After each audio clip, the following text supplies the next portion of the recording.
Well, hi, we're here with Edna Sorgelsen. She's going to talk about inclusion, drag community, and all journalism and media stuff we need to know. Edna, please, how are you? I'm great. I love Colombia. It's a lovely place here in Cartagena, and this event from UNESCO is amazing. It's really inspiring to meet young generation who is fighting to get the correct information and to create a safer world with AI and media literacy. We just had a forum which you made part of, and we talk about inclusion and AI in these times of journalism. So, your work has taken drag from nightlife spaces, entertainment spaces, into public media and cultural institutions. What does it mean for you to occupy those stages, and how does the conversation about diversity change when it comes from within the media? So I have the chance to work in the public Belgian media, and so I would say that it's already in their DNA to try to catch some different point of views, and this is how I had the chance to participate in Drag Race Belgium, but also now to have TV shows, participate in TV shows as a columnist to give my point of view. And what is very nice to see is that the whole production is very curious to hear about other subjects that are not always treated in the mainstream media, because it's also part of democracy. In democracy, you have the majority, but you also have the opposition. So you have what we could say normal or mainstream things, and you also have a huge part of the society which is not thinking alike. And that's what it's important to give to people like me, I think, not especially me, I'm humble, but to people like me, a voice.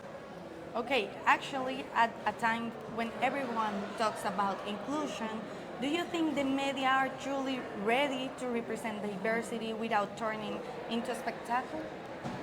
That's a very tricky question, and you are absolutely right. What I think as public service, because I work for public media, it's okay, because there you really feel that there is in the DNA, just like I said. For the private sector, I would not say that they're all bad, but they want to make money, they want to make a show, and the best way to make to attract the attention of the people is to have a freak show. So you will hire very exuberant homosexual, you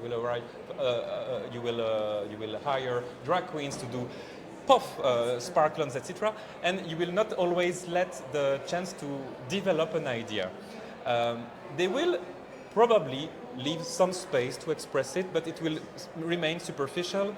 And I think that it's also the responsibility of the guest every time they are going somewhere to also speak up for themselves and for the community. You cannot just be shy and say, oh, but the production asked me to just say that. No, you have to take the space also, because in the end, if you don't give it, nobody will ask you to say it. So you have to be responsible of your own speech and your own words. And afterwards, if the production is cutting what you say, that's the show business, that's the game, unfortunately. Yes. But at least you cannot reproach yourself that you censored what you wanted to say.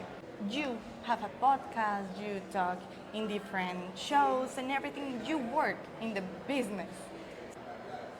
That's true. What do you think is the biggest challenge for journalism today when it comes to telling queer or dissident stories without falling into cliches or tokenism? I think that the producer has to be equal. If he's giving, for example, we see most of the time in the media LGBTQIA+ community speaking during the Pride month. For us, it's in May in Belgium, but usually it's in June for the rest. Homosexuality and transphobia and everything is all year long. So what I think is very important is to spread the curves of this kind of information, and that's the best way to do. It's not tokenism, which means that I just ask you because it's Pride, I ask you to give your witness, to be a witness of something, or your testimony. I think it's all year long. You have to propose to your, as a media, you have to propose content about inclusivity. I speak, of course, about LGBTQIA+ community, but it goes for all of the kind of communities. Of communities. Yeah. The last question, looking toward the future, how do you imagine a truly diverse media industry where inclusion isn't just a narrative but a daily practice? How do I see this? I think Oh, no. I would say first that we are going on a very better good, but we saw since 1 year or 2 years that it's really getting backward. So I'm optimistic in general. So I always have the feeling, and the proof is that you are doing this kind of interview with me. So I have the feeling that the young generation wants to go further. So for that, I think that the future will be bright, that you will allow the minorities to express themselves, even though we might feel some tension from the certain conservative political level. Yeah. I think that the base is still very eager to let everybody speak. Okay, Edna, thank you very, very much. We hope you enjoy Colombia, Oh, you yes. go to the beach and have delicious food. See you Bye. another time.